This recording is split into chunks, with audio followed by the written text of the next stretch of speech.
कि आपने पहले भाग में देखा, वीडियो के पहले भाग में, कि हरे पौधे अपना भोजन खुद बनाते हैं और उसको स्वपोषण कहते हैं। अब है पादपों में पोषण की अन्य विधियां। जो पौधे हरे रंग के नहीं हैं, जैसे कि यहाँ चित्र में आप देख रहे हैं, तो उनमें पोषण कैसे होता है। कुछ पादप ऐसे भी हैं जिनमें क्लोरोफिल नहीं पाया जाता है, वे भोजन संश्लेषित नहीं कर सकते, तो आखिर वो जीवित कैसे रहते हैं और उनका पोषण कैसे होता है। मनुष्य तथा अन्य प्राणियों की तरह ये पादप भी अपने पोषण के लिए अन्य पादपों द्वारा निर्मित खाद्यों पर निर्भर करते हैं। यानी कि वो अपना भोजन खुद नहीं बना पाते, तो वो दूसरे पौधों पर निर्भर करते हैं। इसको कहते हैं विषमपोषी प्रणाली। अब विषमपोषी में पहला है अमरबेल। अमरबेल आपने देखा होगा सड़क किनारे बड़े बड़े पेड़ के ऊपर बिल्कुल धागे की तरह से होते हैं। बिल्कुल देखिए, यहाँ चित्र ध्यान से देखिए, ये येलो कलर का है। ये पूरे पौधे पर बिल्कुल ये फैल सा गया है, धागे नुमा स्ट्रक्चर है। तो ऐसा पौधा जो है उसको कहते हैं परपोषी। पर मतलब दूसरा, पोषी मतलब पोषण, दूसरे पर जो भोजन के लिए आश्रित हो, उसको कहते हैं परपोषी। अब परपोषी क्यों है? क्योंकि इसका रंग हरा नहीं है, इसका रंग पीला है, इसीलिए ये अपना भोजन खुद नहीं बना सकता, इसीलिए ये अन्य पौधों पर निर्भर रहता है। अगर कोई जीव ऐसा होता है तो उसको कहते हैं परजीवी, परपोषी कहलाता है। यहाँ देखिए, क्योंकि अमरबेल जैसे पादप परपोषी को अमूल्य पोषकों से वंचित करते हैं। अब क्या है, अमरबेल जो है वो दूसरे पौधे को, जिस पर ये निर्भर करता है, उसके सारे पोषक तत्व को ले लेता है। अब है, क्या आपने ऐसे पादपों को देखा अथवा उनके विषय में सुना है जो जंतुओं का भक्षण करते हैं? आपको सुनकर आश्चर्य होगा, लेकिन कुछ पौधे भी ऐसे हैं जो जंतुओं का भक्षण करते हैं। वो कीटों को पकड़ते हैं और उसको पचा जाते हैं। सुनकर बड़ा आश्चर्य लगता है, लेकिन ये देखिए, ये घटपर्णी का चित्र है। घटपर्णी एक इसी तरह का पौधा है। ये देखिए, घट मतलब घड़ा, घड़े की तरह से ये है, और ये ऊपर ढक्कन है कोई भी, और इसका कलर जो होता है बहुत ही सुंदर होता है। तो इसकी सुंदरता को देख करके कीड़े मकोड़े, छोटे छोटे जीव इसकी तरफ आकर्षित होते हैं और यहाँ घड़े के पास आते हैं। जैसे ही घड़े के पास आते हैं, ये ढक्कन जो है वह बंद हो जाता है और इसके अंदर से पाचक रस निकलते हैं और उसको पचा जाते हैं। देखिए, ये घटपर्णी का पूरा पौधा दिया हुआ है। इसको इंग्लिश में बोलते हैं पीचर प्लांट। अब है दूसरा इसी तरह का पौधा है वीनस फ्लाई ट्रैप, सनड्यू, कीटभक्षी, ये सारे उदाहरण हैं इसी के। अब है मृत जीवी। मृत मतलब मरा हुआ, जीवी मतलब जीने वाला। मरे हुए पर जो जीते हैं या मरे हुए को जो भोजन के रूप में लेते हैं, उनको मृत जीवी कहते हैं। इसको तो आप देखते होंगे, इसकी सब्जी भी खाते हैं। मशरूम, मशरूम जो है वो बाजार में आपने देखा होगा, वो अच्छी क्वालिटी का होता है, लेकिन इसके कई प्रकार होते हैं। वर्षा के दिनों में वृक्षों की सड़ी गली, टूटी टहनियों, तने या छाल पर छाते के समान जो संरचनाओं के गुच्छे दिखते हैं, अम्ब्रेला लाइक स्ट्रक्चर होता है, उसको कहते हैं मशरूम। अब ये देखिए, इनमें कैसे क्या होता है ये हम देखेंगे।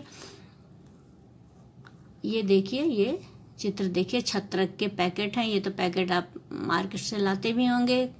और यहाँ पे सड़ी गली वस्तुओं पर उगा छत्रक। अब इसमें क्या होता है, इसी तरह का एक ब्रेड का उदाहरण दिया हुआ है कि ब्रेड को ज्यादा दिन तक हम लाके रखते हैं तो उस पर धब्बे धब्बे से, जब पुराने हो जाते हैं तो रोएं जैसी संरचनाएं हो जाती हैं और धब्बे धब्बे से हो जाते हैं, तो वो जो है वो एक कवक या फंजाई के कारण होता है। और तब उसको हम खाते नहीं है, कहते हैं ये बेकार हो गया। तो असल में उस ब्रेड के ऊपर कवक या फंजाई मौजूद होता है। इनकी पोषण प्रणाली या पोषण विधि भिन्न होती है। ये क्या करते हैं, जो फंजाई होते हैं या कवक होते हैं, वे मृत और विघटनकारी सड़ने वाली वस्तुओं की सतह पर अपने पाचक रस छोड़ते हैं, और पाचक रस छोड़ने के बाद जो वो सड़ा हुआ पदार्थ है वो विलेय के रूप में परिवर्तित हो जाता है और उसको ये ले लेते हैं। चित्र देखिए, ये ब्रेड पर ये आप दाग धब्बा सा देख रहे हैं, ये असल में उस पर कवक है जो इसके पोषण के लिए इसको इस्तेमाल करता है। अब है, किसी भी जीव मृत एवं विघटित जैविक पदार्थों से पोषण तत्व जो लेता है उसको मृत जीवी पोषण कहते हैं। ये भी एक प्रकार का पोषण है। मृत जीवी समझ के मैंने पहले ही बताया, मृत जीवी यानी मरे हुए चीजों पर जिंदा रहने वाले जो है वो मृत जीवी जंतु हुए, और ये मृत जीवी पोषण कहलाता है। मृत जीवी पोषण प्रणाली का उपयोग करने वाले जीव मृत जीवी कहलाते हैं। आपने इसको देखा होगा, अचार में भी हो जाता है, जब गीले हाथ से हम छू देते हैं तो उसमें भी इस तरह से कवक लग जाते हैं। बारिश के दिनों में जूते पर इस तरह के स्ट्रक्चर हमें दिखते हैं, कपड़े या अन्य चीजों पर भी, जहाँ पे नमी होती है, थोड़ी सी गर्मी होती है, वहाँ ये उग जाते हैं। और बारिश के ऋतु में तो ये बहुत ही अच्छी तरह से दिखते हैं। वर्षा ऋतु के दौरान इसीलिए बहुत सारी चीजें खराब भी हो जाती हैं। अब ये है कि आखिर ये कहाँ से आ जाते हैं, तो ये जो कवक के बीजाणु होते हैं ये हवा में पहले से ही मौजूद होते हैं। जब इस तरह का इनके लिए फेवरेबल कंडीशन आता है, यानी कि नम और गर्म सा वातावरण आता है, तो वो फिर हमें दिखाई देते हैं। वो किसी जीव पदार्थ पर बैठते हैं और अंकुरित होते हैं और फिर नए कवक को जन्म देते हैं। अब है सहजीवी संबंध। सहजीवी, सह मतलब साथ, जीवी मतलब जीना, साथ जीना, एक दूसरे पर निर्भर होकर जीना, यह है सहजीवी संबंध। कुछ जीव एक दूसरे के साथ रहते हैं तथा अपना आवास एवं पोषक तत्व एक दूसरे से बांटते हैं, इसे सहजीवी संबंध कहते हैं। जैसे कुछ कवक जो है वृक्षों की जड़ों में रहते हैं, वृक्ष कवक को पोषण देता है और बदले में उन्हें जल और पोषकों के अवशोषण में सहायता मिलती है। तो इस तरह से इस तरह का संबंध सहजीवी संबंध कहलाता है। इसमें एक चीज और बताऊं कि आपने देखा होगा, जो भैंस होती है उसके शरीर पर भी छोटे छोटे कीड़े होते हैं, जो कौवा जो होता है वो इन कीड़ों को खा खा के इनको भोजन के रूप में इस्तेमाल करता होगा। देखा होगा आपने खेतों में, जैसे भैंस चरती रहती है और उसके शरीर के ऊपर कौवा बैठा रहता, तो वास्तव में यह होता है कि कौवा उन कीड़ों को खा रहा होता है, इससे कौवे को भोजन मिलता है और भैंस को भी कीड़े से मुक्ति मिल जाती है। अब है लाइकेन। लाइकेन कहे जाने वाले कुछ जीवों में दो भागीदार होते हैं। लाइकेन जो है वास्तव में इसमें शैवाल होता है और कवक होता है। दो चीजें होती हैं लाइकेन में। शैवाल में क्लोरोफिल होता है जिससे कि वो अपना खाना बनाता है, और कवक में क्लोरोफिल नहीं होता है।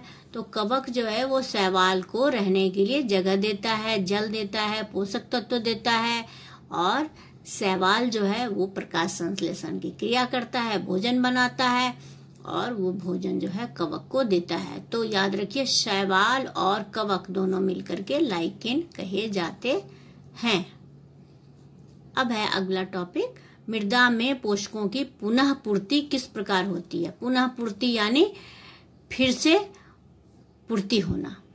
तो पोषक तत्व बार बार जब किसान अपने खेत में खेती करता है, फसल लगाता है, तो धीरे धीरे कर करके खेत जो है उसमें पोषक तत्वों की मात्रा की कमी हो जाती है। तो किसान समय समय पर उर्वरक, खाद, नाइट्रोजन, पोटेशियम, फास्फोरस जैसे पोषक तत्व जो हैं उसको डालता रहता है, जिससे कि उसकी भूमि की उर्वरकता बनी रहे, मिट्टी उपजाऊ रहे। यही बात यहाँ लिखी है कि उर्वरक खाद को मिलाने की आवश्यकता होती है। किसान इसको डालकर मिट्टी को उर्वरक बनाए रखता है। दूसरी बात जिसकी चर्चा मैंने पहले भी की थी, पादपों को प्रोटीन बनाने के लिए नाइट्रोजन की आवश्यकता होती है और फसल कटाई के बाद मिट्टी में नाइट्रोजन की मात्रा कम हो जाती है। हालांकि वायु में नाइट्रोजन गैस प्रचुर मात्रा में है, लेकिन जैसा मैंने आपको बताया कि पौधे डायरेक्ट रूप से नाइट्रोजन को नहीं ले सकते हैं। तो जैसे कि वो कार्बन डाइऑक्साइड को ले लेते हैं प्रकाश संश्लेषण के लिए, वैसे वो नाइट्रोजन को नहीं ले सकते। तो इसके लिए पौधे, कुछ जीवाणु होते हैं जैसे राइजोबियम, ये कुछ पौधों की जड़ों में मौजूद होते हैं जो वायुमंडलीय नाइट्रोजन को विलेय पदार्थों में परिवर्तित कर देते हैं। और जब विलेय यानी कि सोलुबल हो जाता है तो फिर पौधे उनको, जल में बारिश होती है या सिंचाई करते हैं तो फिर पौधे उनको ले लेते हैं। अब यहाँ पर राइजोबियम के बारे में लिखा है कि राइजोबियम जो है वो नाइट्रोजन को तो परिवर्तित करने की क्षमता रखता है, किंतु राइजोबियम अपना भोजन स्वयं नहीं बना सकते।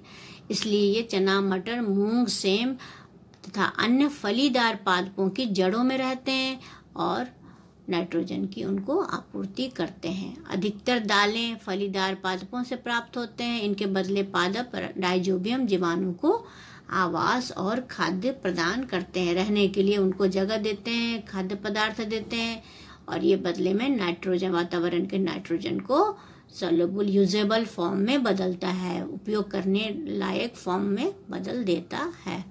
अतः ये भी कह सकते हैं कि इन राइजोबियम और जो दालीय पौधे हैं, दाल देने वाले पौधे हैं, उनमें एक तरह से सहजीविता होती है।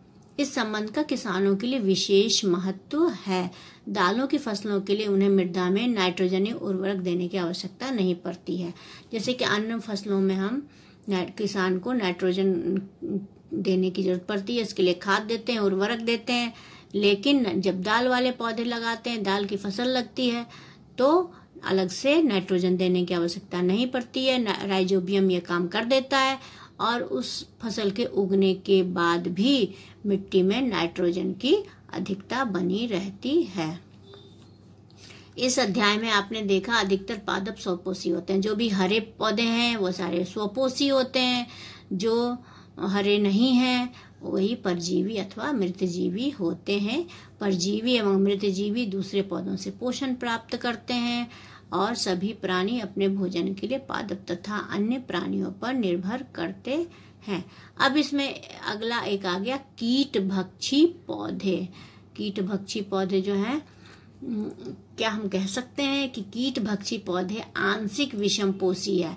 हाँ, हम कह सकते हैं कि एक क्वेश्चन इसमें ये आया था कि जो कीट भक्षी पौधे हैं, जैसा कि मैंने पीछे प्लांट दिखाया, तो उसमें आया था कि जब ये हरे रंग के होते हैं तो ये अपना कीट भक्षी क्यों हैं ये? तो ये बहुत ही इम्पोर्टेंट क्वेश्चन है।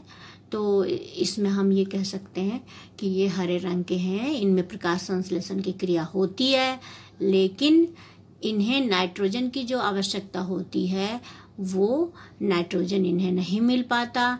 तो नाइट्रोजन के आवश्यकता की पूर्ति करने के लिए ये कीट भक्षी बनते हैं, जो कीड़ों को लेते हैं, खाते हैं, उनसे इन्हें नाइट्रोजन मिलता है। इस तरह से ये पाठ खत्म हुआ। अब इनके हम प्रमुख शब्द जो है उसको एक नज़र हम इसको डिस्कस कर लेंगे, देख लेंगे। पहला है स्वपोषी।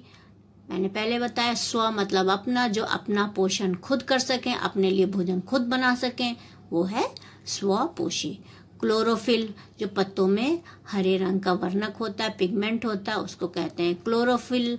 और क्लोरोफिल जब पत्तों में होगा तो उसका रंग हरा होगा और वही पौधे अपना भोजन खुद बना पाएंगे।